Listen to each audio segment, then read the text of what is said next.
Hello, my lovely listeners, and welcome to my podcast, We Share, We Grow. I'm your host and holistic coach, Aoife Rafter. If you want to be empowered to take action in your self-development journey, then you are in the right place. We Share, We Grow will bring you closer to reaching your full potential through sharing and growing from the life-changing advice of my favourite health and wellness experts. I believe that we grow through what we go through, and together we can become abundant in all aspects of health and wellness despite our health challenges. I'm so excited to be part of your self-development journey, just as so many of you have been part of mine. So let's do this. Let's share and grow together.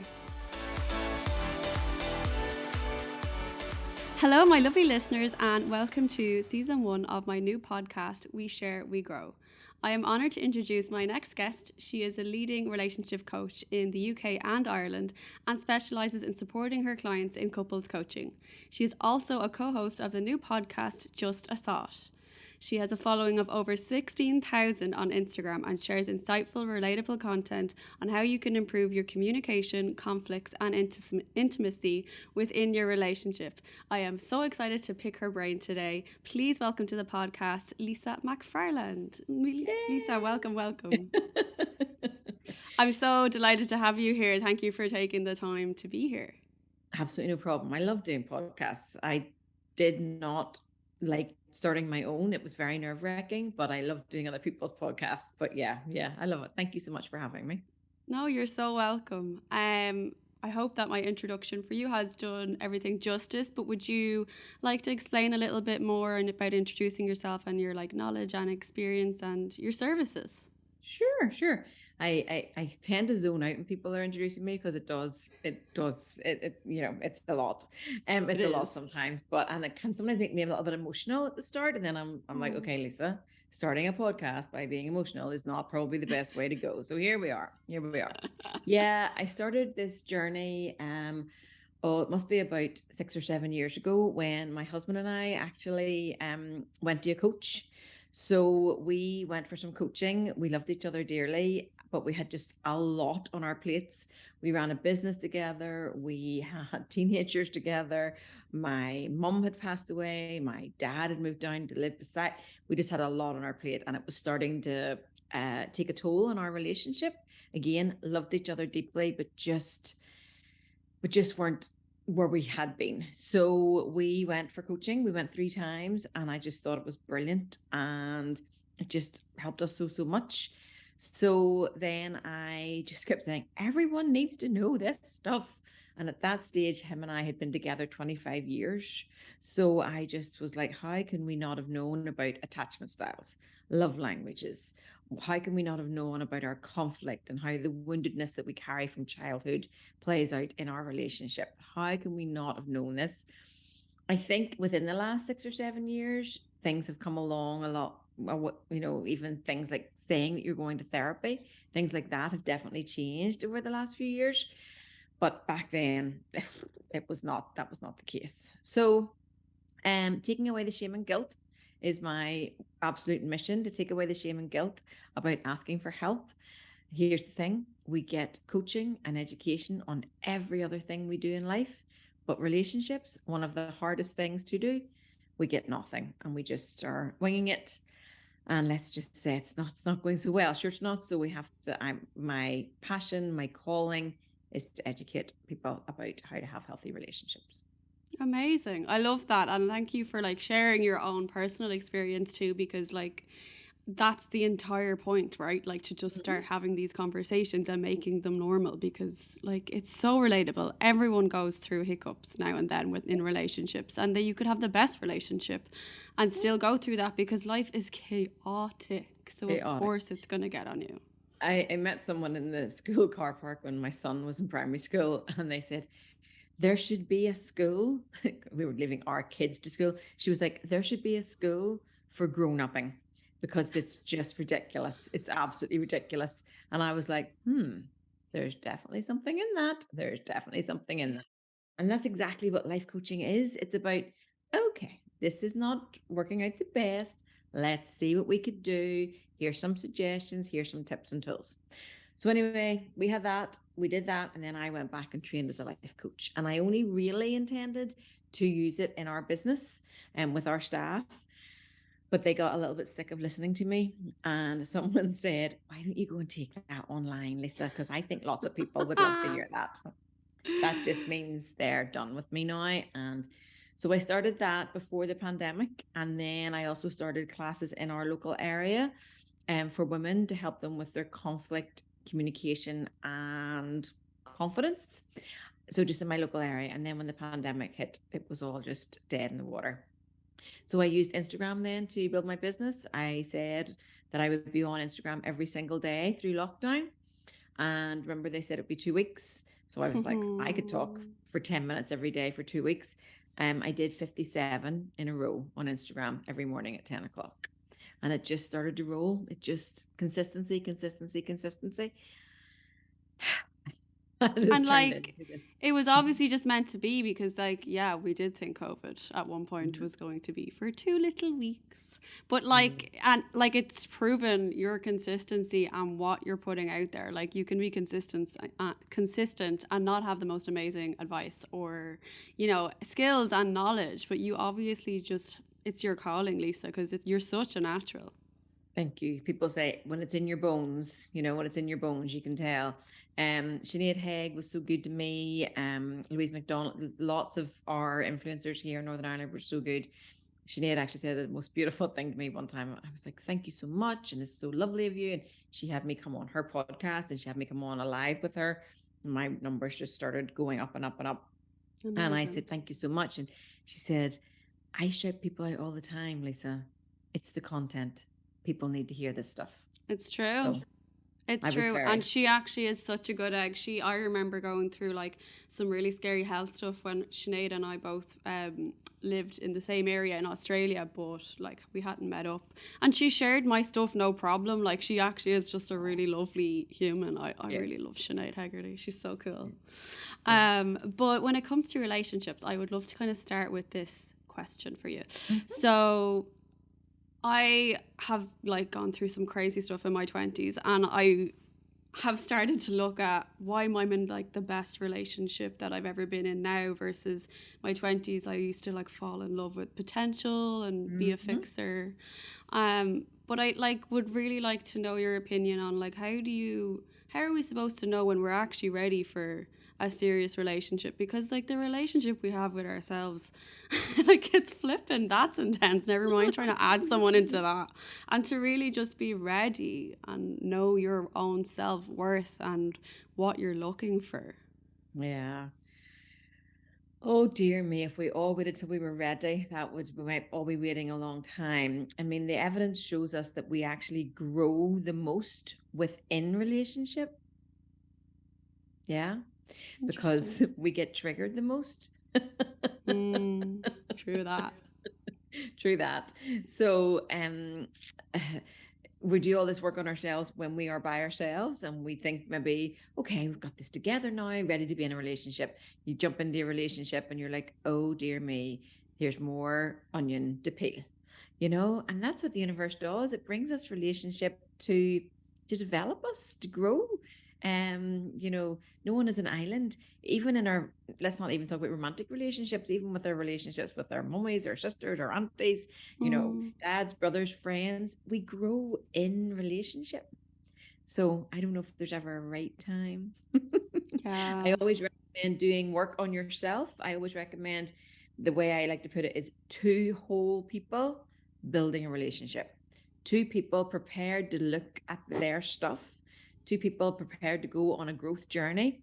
2 people prepared to say, okay, no, I might have got that wrong. I can shift, I can develop, I can grow. Fixed mindset people, I hate the term fixed mindset, but there are people who are more fixed mindset than growth mindset. It's just the facts. I find this more difficult, but it is doable. So 2 people building a relationship, not codependency, not interdependency. 2 people building a relationship. Yeah, that's a huge point too. No one ever rings this doorbell. I don't know anyone in this county, and my dog is barking in the next room. And my boyfriend was going to leave him in here. I was like, I love him, but I just don't trust him. If it helps, I can't hear either. So Okay, grand. hopefully the listeners won't hear either. I can edit this out if I need to. Well, and my boyfriend can. Um, yeah, no, what you're saying is so true because, like, I definitely I think you go through like this autopilot mode for so long, especially in your 20s. You're trying to figure out who the hell you are and how you fit into this world and what you're about. Like, why are you? What's your interest? Who are you? So I feel like yeah, every decade is just so different. Like, and I'm sure like you can protest to that too. Like, I've just turned 30 and I'm like, whoa, that was a ride. Yeah. Like, Christ. Yeah. So yeah. So we've been together since we were 18. Wow, that's amazing. So we say exactly the same thing. We say, wow, the 20s were something, weren't they? And I mean, for us in our 20s, we were very codependent, but it kind of worked for us okay. It kind of worked for us okay because we didn't have kids and we just lived and breathed each other, which probably isn't the best thing now. It was not the best thing looking back, but we traveled, we did stuff, we probably lost tons of friends. Not the healthiest, but you have to remember this was like in the 1990s, you know, so we started going out in 1990. So it was just what we were sold then. It was, you know, that's your other half. This is, you're not complete until you have somebody else, all that sort of stuff. And codependency, it's not healthy at all. And then in our 30s was when we had our children. So that was just a different sort of different pressure, a different life. Yeah. But life's like that. It's like it's chunks, you know. And then in our 40s, that's when, you know, it's like, okay, I think we need to look at some of this stuff. Some of this stuff that we're carrying around with us, the argument styles we're getting. I'm a huffer, you know, like sulking and stonewalling. That was my go-to. So that was my, if we had conflict, I would huff for like 3 days. Horrendous behavior, absolutely horrendous. When I started my journey with therapy, she told me I couldn't huff anymore. I huffed with the therapist. Oh, I love it. Not fun. Oh, Lisa, that's really, She actually that's the said, moment. are you huffing with me? And I said, mm-hmm. Amazing. And like, I was paying her money and I'm huffing with her. What's wrong? Wasting your own pennies. Oh God, I love that one. But that was my programming. My mum was a huffer, and dear bless her, huffed with everybody, huffed with my daddy, huffed with us. She was a huffer. And as soon as it explained to me that it was a program, I was like, oh, right. But I very quickly said, you're going to need to give me a new program very, very, very quickly before I start huffing with you again. So, you know, vulnerability, saying all your words. I feel, not you did. Absolutely. For me, anger and huffing is an easier emotion than vulnerability and feelings, you know. So had to do a lot of work around that. So that was in our 40s. Now we're both 50. So it's just about taking all this knowledge, growing, developing, and sharing it with you guys. Absolutely. And you're so good at it. I'm sure you like get a lot of DMs and stuff because your content is like really helpful, and it also really gives like a new perspective when I'm watching it. I'm like, oh yeah, never like thought about that. And that's why like Lisa nearly always finishes with just a thought because like, oh shit, yeah, like you're really making my brain work here. I'd say you get a lot of messages though. Like, is there a common theme like in your messages? People are lovely. People are really, really lovely. I do have a horrendous automatic response thing now because it was getting beyond a joke for a while. Especially when you're on podcasts and things. I try to make my prices as reasonable as possible so that people can come for a one-to-one. You know, my partner won't come for a session. Well, do you know what? Just try and come to one-to-one. I also have a private Facebook group that's like chats with Lisa, coffee chats with Lisa, or, you know. Oh, wow. So you can be in that, listen to me blathering on a couple of times a week. I do meditations in there. I do about love languages. I do about attachment styles. I do about, you know, human needs, all that sort of thing. And then you can ask me questions in there privately. So that's sort of, and it's like $7.99 to be in that wee group. So it's just like, that's like a nice way for people to support me and can get more access to me, because on Instagram, I feel like I give out tons of stuff free on Instagram, you know, so I know. yeah. So It's a you're lot. just constantly walking that line of giving out tons of stuff. The other thing is people DM you about a problem. Very, very difficult to give an answer or advice when you're only hearing one side, you know? Yeah, you need the full scope. And dangerous, I think, too, just willy-nilly. I probably did far too much of that at the start, you know, just willy-nilly giving out advice when not knowing the full picture, you know. So that's Yeah, the and definitely. I like to have different layers for people because, you know, some people, you know, we're pinching the pennies or pinch at the minute. So I like to have little different layers that people can join me and learn more stuff. That's really clever. It's you've obviously also got like a really good business brain, because it makes a lot of sense to do that. And I've definitely learned that myself. Like, you know, you you need to think of self-worth and your value and in what you're saying, as well as just like trying to be helpful to others, because you know you don't want to let yourself down either in the long run. Hey guys, did you know that my breathwork coaching services are officially live for you to book into? Why not expand your inner growth journey even further with me and book into my weekly workshops held every Wednesday evening, or one of my Feel It Out drop-in sessions held every Tuesday and Thursday evenings? If you are particularly struggling with something such as grief, overwhelm, self-confidence issues, motivation, chronic fatigue, or pain, book in for a free consultation before attending some of my one-to-one breathwork coaching with me. You can find out more at breathewithaoife.com. Is there like a general, do you feel like there's more obvious common issues that couples have, like Yeah. the most common kind of ones? Thank you for saying I have a good business brain, but I'll tell you how the Facebook thing happened. Well, I just for a laugh, and then yes, there are two very common things. By the end of the run, whenever during COVID, I think I'd like 5,000 followers at that stage, and I was all chuffed with myself. And I said to my hubby, "I have 5,000 followers." He goes, "If they'd all pay you £1, that would be more like the thing." Joking, he has the business mind. And I was like, "Oh, hold on, there's something in that. I think I actually could do something with that." And that's how I started the Facebook group. I was like, Oh, well, "Guys, that you was know what?" good. Yeah. At that stage, I didn't know how to do a private group on Instagram, so that's how it kind of ended up on Facebook. But I know sometimes people don't have Facebook, which is a wee bit annoying. But for that, I don't want them to have to set up a whole new app just to listen to me blathering on. But anyway, so that's how. And during lockdown, like I had hundreds of people in it during lockdown because we couldn't do any face-to-face things. Absolutely. Are there two themes? Yes. How to do healthy conflict and lack of sex. Really? Mm-hmm. The two of them are, it's kind of funny that the two of them are up there, because one is like killing each other and the other one is like all about like being close to each other. So, wow, that's interesting. Okay.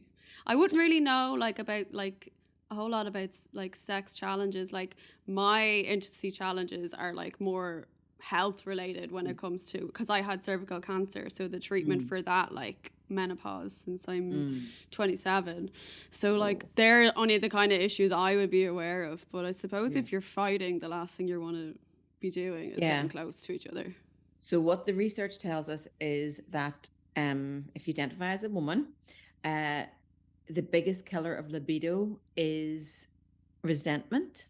Now, I don't make these things up. This is what the data tells us. And the data also tells us if you identify as a male, the biggest killer of libido and erections is stress or boredom. Interesting. Stress. Yeah, well, I mean, definitely stress. I can see how that would happen. So boredom, like, why would you be bored? Like, just in your relationship or with your sex life? Sometimes life just gets a bit boring. Literally. Sometimes life just gets a tiny bit boring, and sometimes people are just work, home, kids, work, home, family, work, home, looking after an elderly relative, work, home, and that can get a lot of that the last couple of years, a lot of that the last couple of years. Work, home, commitments, work, home, commitments, it's like a bit Groundhog Day. Yeah. So that would be boredom.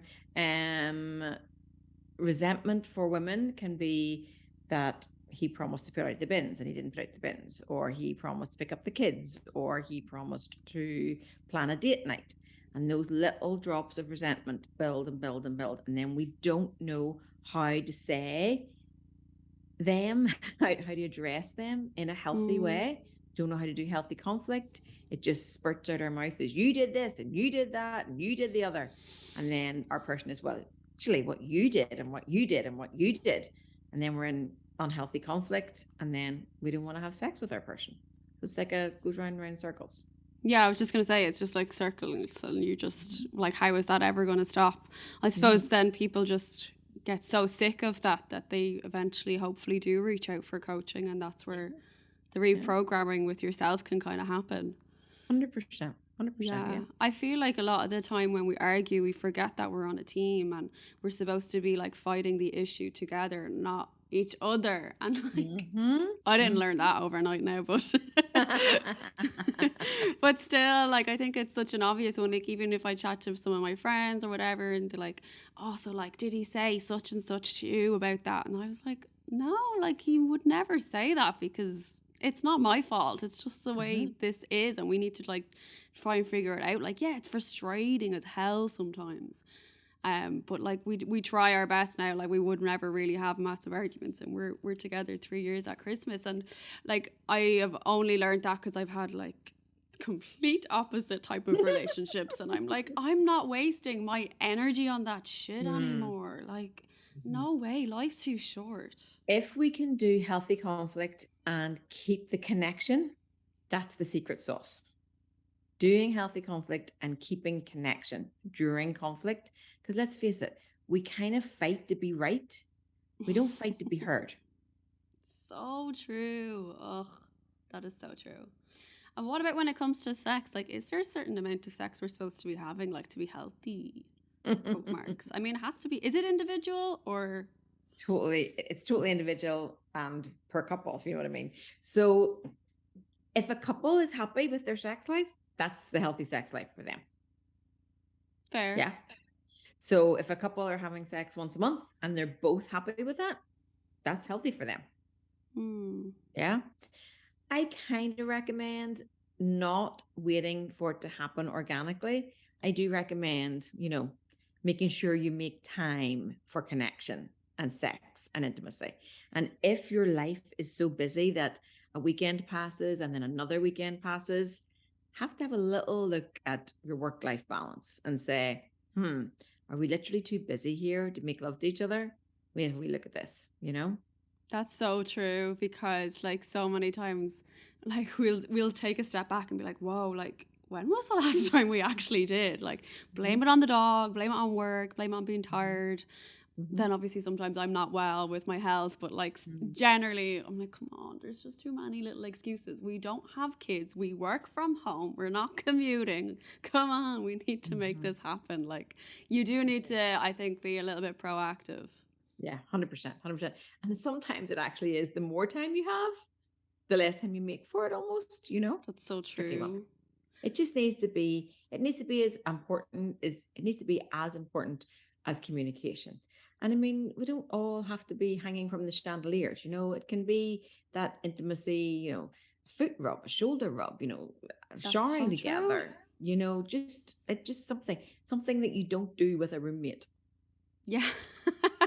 Exactly. I feel though like it still can be a really tricky topic to navigate together. Like if you're not really used to talking about it. Like girls can be a little bit better for talking about sex to one another. But even at that, like that's not all girls. And then trying to bring that into your relationship, like how do you start that So chat? what so what they tell us is that um same-sex couples have better sex than heterosexual couples Wow, that says so much. Whoa, pin dropping there. because we need to talk about it. If it's two women together, they're good communicators. Yeah. If it's two men together, they have to communicate about it. Ugh. Ugh. Why do we not like have this lesson in like college or school or whatever? Like, Well, honestly, this research has probably only just started to happen the last few years, where people have really said, okay, right, let's look at this. But talking about sex and intimacy, we have to get better at this. And the country that we're from, There's so much guilt and shame, so much guilt and shame, and we have to do better. Definitely. I was just going to say, like, it's probably that cultural thing to it as well. I mean, it's not like, well, my mum wasn't so bad. We was generally a house full of girls, and she was a single mum for a while to us. So we did kind of talk about those things, but still the shame element, like, don't come home here now if you end up pregnant, or, that was the worst thing that could ever happen. Not like getting HPV, which then develops into tumors of cancer in the cervix. Like it's totally different conversations that we should have been having versus what we were having. And that's like 10 years ago. And we all know that when you tell teenagers just don't do that, that's not working out well for us. Like, that's just not working out well for us. I have to say that having, the injection, and even my girls now are 21 and 19. In school, the girls were the only ones that got the HPV vaccine. Now boys are getting it as well. So Yeah, even just amazing. talking to our boys about that, my son was like, "What am I getting this for? Is this not a girl thing?" I'm like, "No, it is absolutely not a girl thing. It's a And you're sex absolutely thing. and you're absolutely getting it." So even that's developed. So we are moving in the right direction. It just seems slow sometimes. It does. It's frustratingly slow at times, for Mm. sure. What can you so then, like, to turn that all on its head, I suppose, like, what's your biggest advice for the foundationals of having a healthy relationship? Like, what are really key things we need to be doing?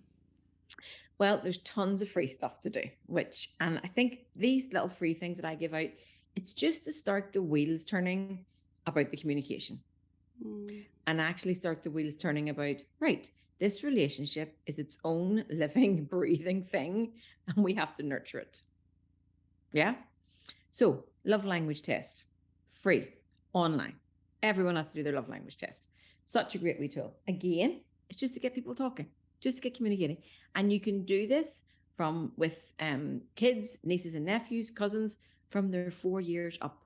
Wow. Really I made Jake's friends all do it the other day. It's hilarious. He's 14. Also, for if you're raising teenagers, so helpful. So helpful. All my kids have different love languages. That's interesting. Isn't it? Conflict style. What's your conflict style? What's your attachment style? These are all things that we need to know about ourselves and go on our personal self-development journey, and then bring that to the other. Yes, that makes total sense. I mean, it's also logical when we actually start talking about it. Duh. That's why we need to be talking. And with the love languages, what we do is we love the other how we want to be loved. So it's about figuring out what the person's love language is and then loving them like that. Absolutely. I totally actually agree with that, because I feel like sometimes we don't even realize our projecting in our relationships. Like, oh, well, I'd love that, so they'd love that. No, not necessarily. You're not going out with yourself. Not necessarily. One of my hobbies is acts of service. So he's not well today. He's away to work, but he has the man flu, So as he left this morning, I said, "Sweetheart, I know what I'm going to make you for dinner tonight." And I listed off what I know he loves. It. He was like, "Thank you. I really appreciate that." Oh, bless. Very self-pitying. My love language is words of affirmation. So I would tend to love him in, "You're doing really well, so proud of you getting up and going to work." And And he just looks at me like, "What? Shut up. I'm a grown man. I don't need that." Where I tell him what he's going to have for dinner when he comes home. "Thank you very much. That's lovely." Yeah, I mean, sorry, no. That's really, really funny though, isn't it? We're just we're blind to these things too. Like, it's really cute though. I can't believe you're together since you're 18. Like, I feel like that you should be like canonized at this point. Like, how do you do that? Like, God, I'm here having a healthy, non-fighting relationship for 3 years, and I'm like, wow, go me. Well, I often say to people, I will never go to uni to be a psychologist because once you go down that path, you can't self-divulge so much. So I Mm. tell everybody everything about our relationship. And I use our 32 years in my coaching, So I give examples of stuff that's happened, my huffing, avoidant attachment style, anxious attachment style. I give all sorts of examples, as you know, on Instagram as well. Um, and I just love that. I just love that. I want to be what I never had. Yeah, absolutely. Sounds You know, obvious. sounds obvious, doesn't it? Yeah, everything you're saying is like duh, Uh, duh. But yeah, like but don't tell everybody because I make a good living about this. well, imagine what we would even get out of you, like if it is in a specific situation. Like I think, yeah, I love coaching, and I love like counseling, and I think like everyone should just go at some point in their Yeah, lives, like whether they 100%. think they need it or not, because Yeah, what you discover about yourself and getting that fresh perspective, and sometimes just saying your thoughts out loud can just really change things for you. 100%. And here's the thing, if you are dating someone and you tell them that you have a life coach or that you've gone for a bit of coaching and they are like, oh, that's a load of rubbish, are they going to be the person for you? This These is things it. tell a story. Definitely. And you need to be able to like accept help when you need it. And some people just Hmm. are not. And that would obviously be like a red flag, really, because Yeah, if you don't yeah, accept help, how are you going to evolve? yeah, 100%, 100%. Defo. Love it. So I suppose I would like to give you the chance to just let everyone know how to connect with you. Instagram, Yeah. relationship.coaching.ni, website, relationshipcoach.com. Everything's there. You can DM me. I do check my DMs. You DM me, but you will get the automatic response thing. If you listen to this and you want to book a one-to-one session or a couple session, all the links are there. I highly recommend that everybody takes one or two sessions. One or two sessions is all you need. And then I also recommend coming to sessions when things are quite good. So I can give you tips and tools, and we grow more when things are good. When couples come to me and they haven't had sex for months and they're arguing all the time, I almost have to get them back on their feet before I start pushing into why this has happened. How can we fix this? How can we stop this happening again? Where when couples come to me and they're like, you know what, we think we're good, but we just want to be even better. That's my favorite. That's my absolute favorite because we Wow. can I go, didn't know that even was a thing. yeah, That makes so much sense. yeah. Yeah, I want to do that then. I want to do this. It's like, yourself. And when I went on my coaching journey, the days I walked into my coach going, okay, I'm totally discombobulated. I just am all over the place. I just don't know what to do. She had to pick that apart. Where the days when I walked in, I was like, I think I'm doing really well.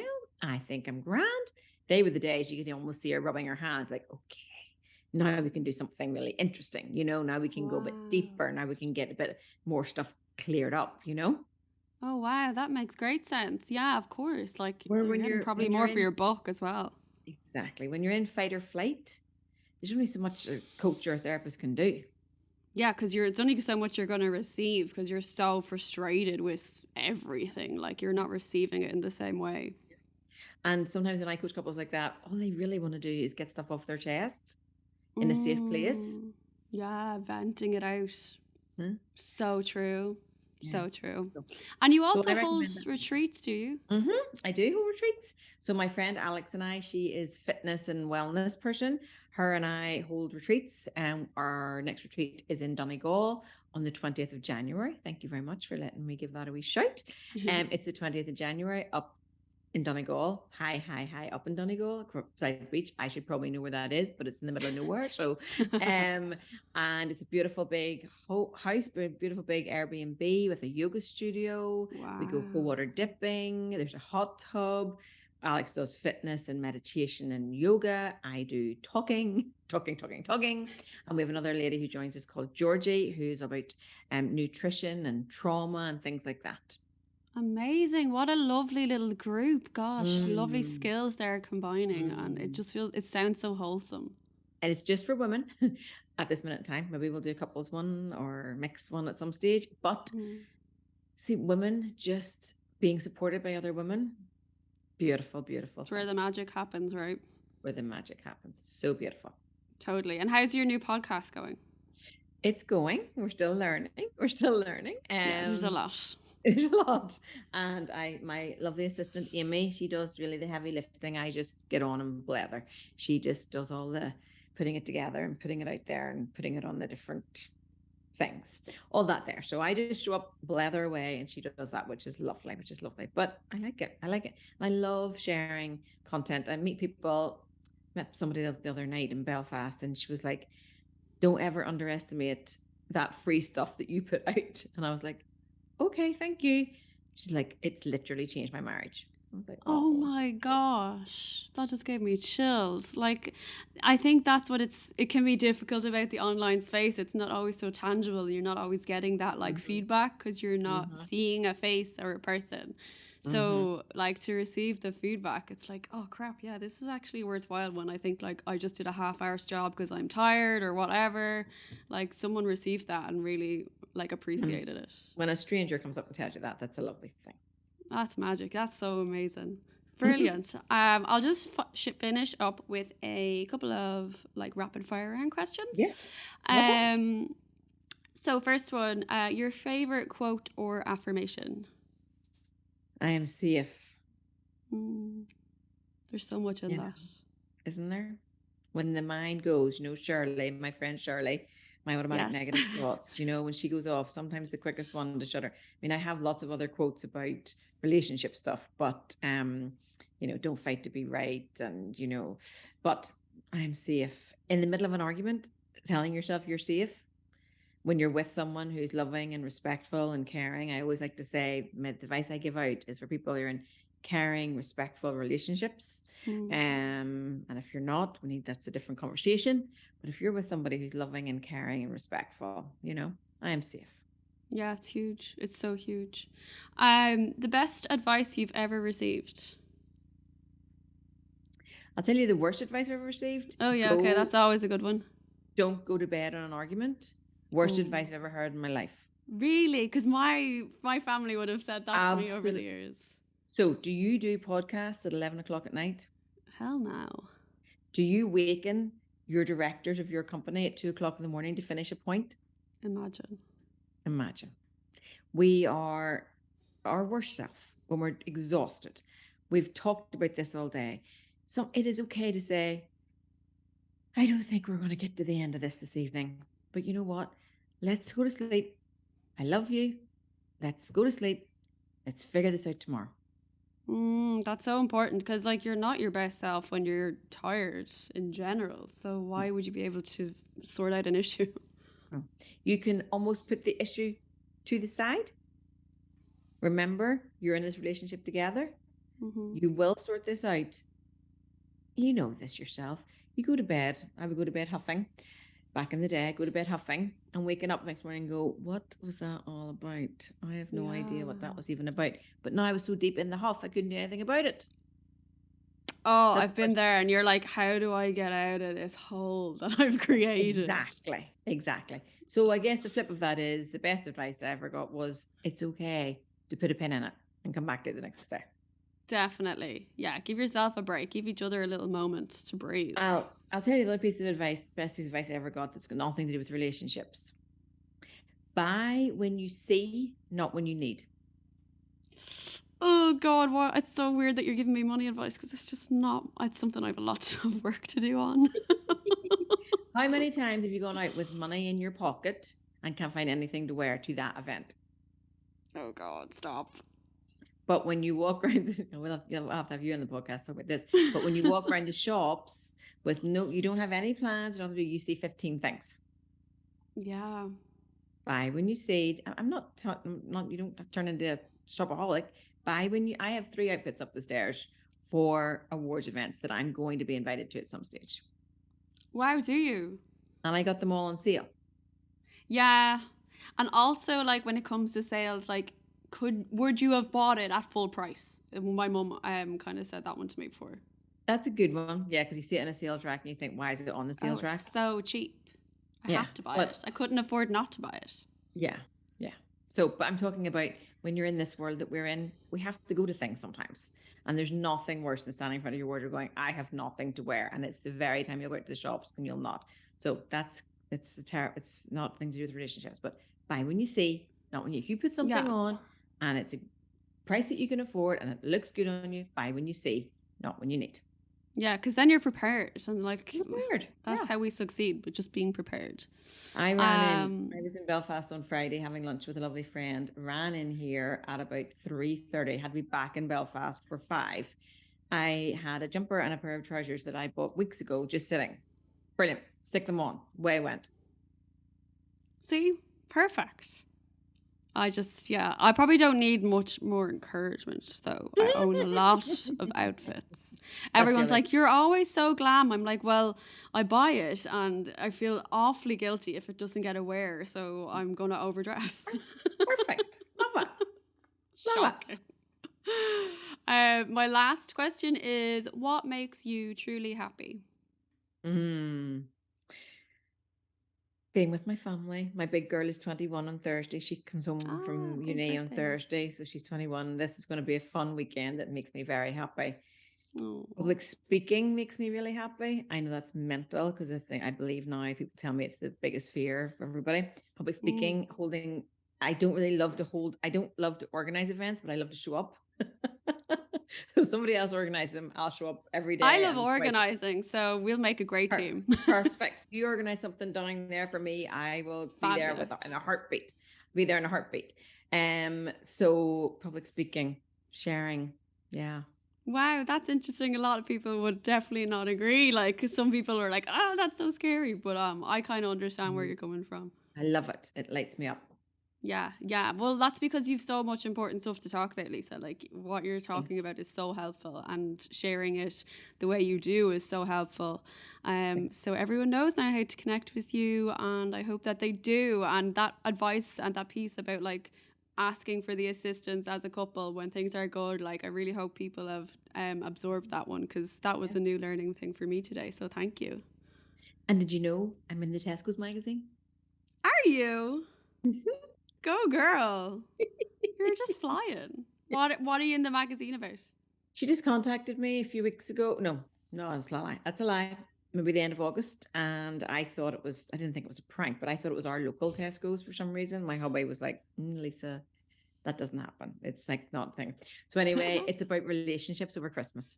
So myself and another doctor lady who does more to do with kids, relationships with kids, and myself are both being interviewed, and in the Tesco's magazine. So. That's brilliant, because Christmas is amazing for some and not so for a lot of other people. So that's a really important piece. I'm sure you'll be discussing a bit about that when it's closer to the time. So exciting. But thanks so much for coming on today, Lisa. I really appreciate you giving me your time, and for the listeners. Very, very welcome. Thank you for having me. No problem. I hope you found this week's episode as awe-inspiring as I did. As I always say, knowledge is power, and I know you've gained an abundance of both from this episode. Thank you so much for tuning in. You can watch these episodes over on my YouTube channel, Breathe with Aoife. If you enjoyed this episode, please rate, review and subscribe to We Share, We Grow wherever you get your podcasts.